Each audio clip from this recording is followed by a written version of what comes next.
Sanctus, Sanctus,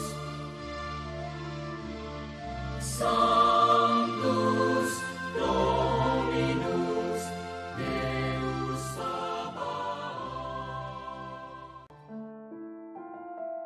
Salam jumpa kembali saudara-saudariku yang terkasih dalam Tuhan kita Yesus Kristus. Salam sejahtera untuk kita semua. Berkat Allah yang Maha Kuasa senantiasa menyertai kita. Hari Sabtu tanggal 18 Januari tahun 2025 adalah hari biasa, pekan biasa pertama, pembukaan pekan doa sedunia untuk persatuan umat Kristen. Marilah kita mendengarkan dan merenungkan bacaan-bacaan kitab suci. Dalam nama Bapa dan Putra dan Roh Kudus. Amin. Bacaan pertama dari surat kepada orang Ibrani bab 4 ayat 12 sampai 16. Saudara-saudara, sabda Allah itu hidup dan kuat, lebih tajam daripada pedang bermata dua manapun. Sabda itu menusuk amat dalam, sampai ke batas jiwa dan roh, sendi-sendi dan sumsum. Sabda itu sanggup membedakan pertimbangan dan pikiran hati kita. Tidak ada suatu makhluk pun yang tersembunyi di hadapannya, sebab segala sesuatu telanjang dan terbuka di depan mata Dia, yang kepadanya kita harus memberikan pertanggungjawaban. Kita sekarang mempunyai Imam Agung yang telah melintasi semua langit, yaitu Yesus, Anak Allah. Maka baiklah kita teguh berpegang pada pengakuan iman kita. Sebab Imam Agung yang kita punya bukanlah Imam Agung yang tidak dapat turut merasakan kelemahan-kelemahan kita. Sebaliknya, Ia sama dengan kita. Ia telah dicobai, hanya saja tidak berbuat dosa.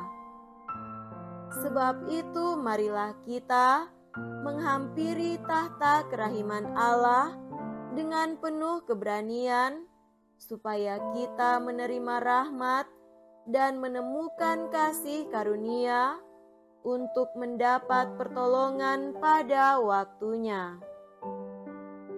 Demikianlah sabda Tuhan. Syukur kepada Allah.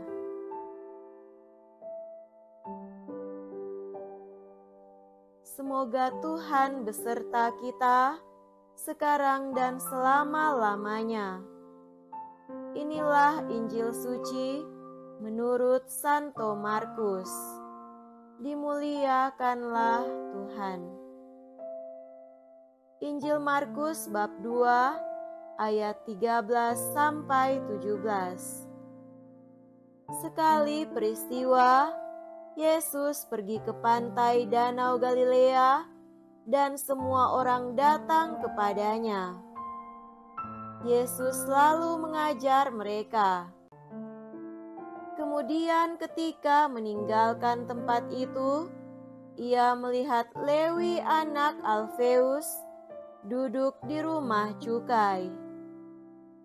Yesus berkata kepadanya, "Ikutlah Aku."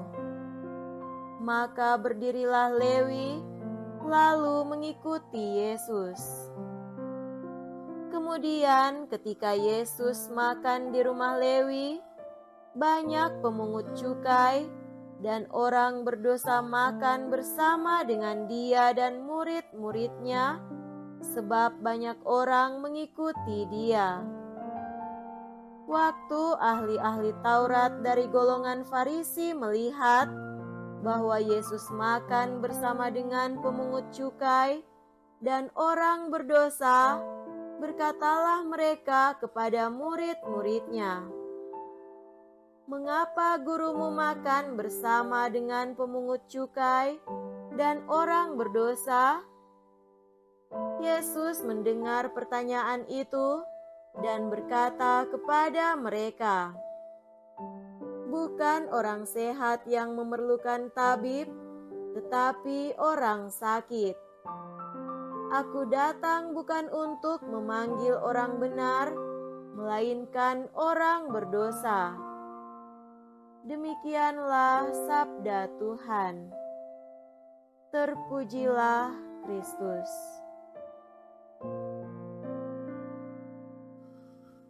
Saudara-saudariku yang terkasih dalam Tuhan kita Yesus Kristus, tema renungan kita pada hari ini adalah misteri panggilan.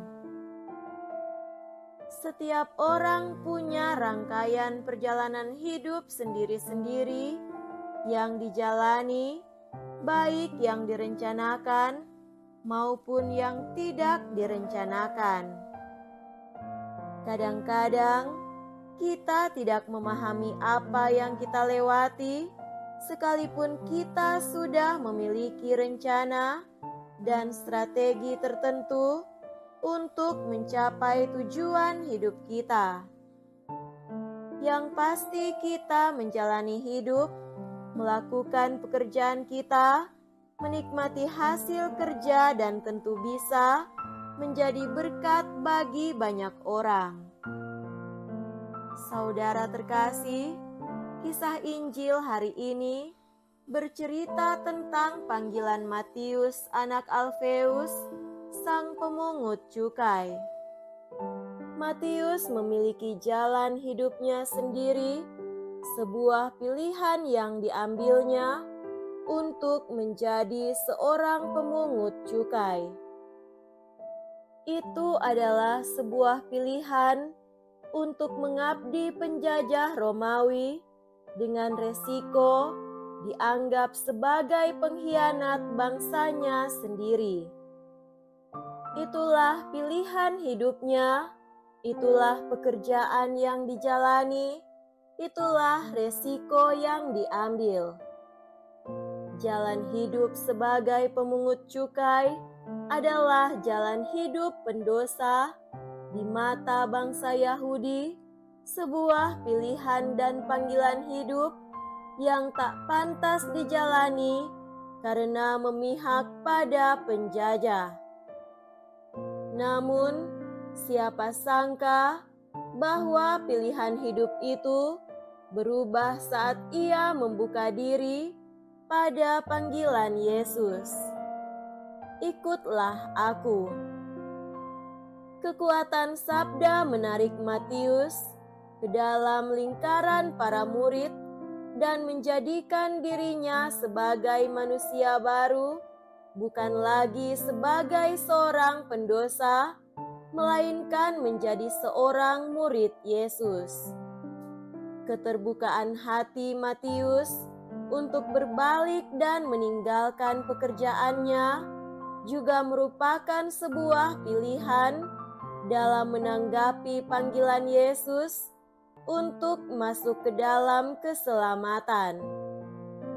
Kemauan membuka diri dan kemauan untuk berani meninggalkan pekerjaan lama adalah jalan baru menuju ke kehidupan yang sesungguhnya. Inilah pertobatan sejati. Matius tak pernah mengira bahwa ia kemudian dipanggil Yesus menjadi muridnya. Itu adalah sesuatu yang di luar rencananya. Tapi ia memutuskan untuk mau mengikuti Yesus. Itulah misteri panggilan. Kekuatan sabda dan tanggapan atas panggilan adalah sebuah berkat sekaligus sebuah tantangan. Yesus memanggil murid-muridnya seringkali saat mereka sedang bekerja. Yesus membutuhkan para pekerja untuk menjadi pelayan, sebab para pekerja sudah memiliki sikap, kebiasaan, daya juang, dan kemampuan mengatasi masalah. Yesus membutuhkan orang-orang yang demikian sebagai penjala manusia. Yesus membutuhkan orang dengan semangat kerja dan daya juang yang tinggi. Atas salah satu cara, kita pun dalam perjalanan hidup dipanggil Yesus untuk masuk dalam keselamatan. Apakah kita menanggapinya seperti Matius menanggapi panggilan Yesus? Apakah kita yang terpanggil sudah menjadi seorang murid yang memiliki semangat kerja dan daya juang yang tinggi? Atau apakah kita sudah menjadi murid yang mampu menghadirkan solusi bila menghadapi persoalan hidup?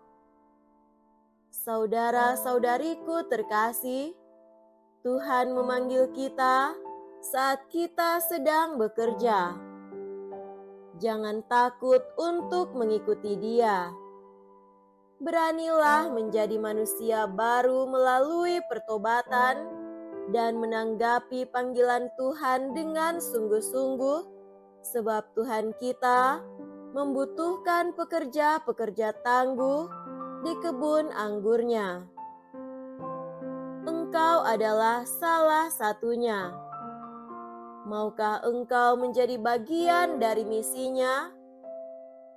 Dia datang untuk kita orang berdosa, dan dalam keberdosaan kita berani mempersembahkan diri kita dengan segala dosa dan kekurangan kita untuk mengabdinya.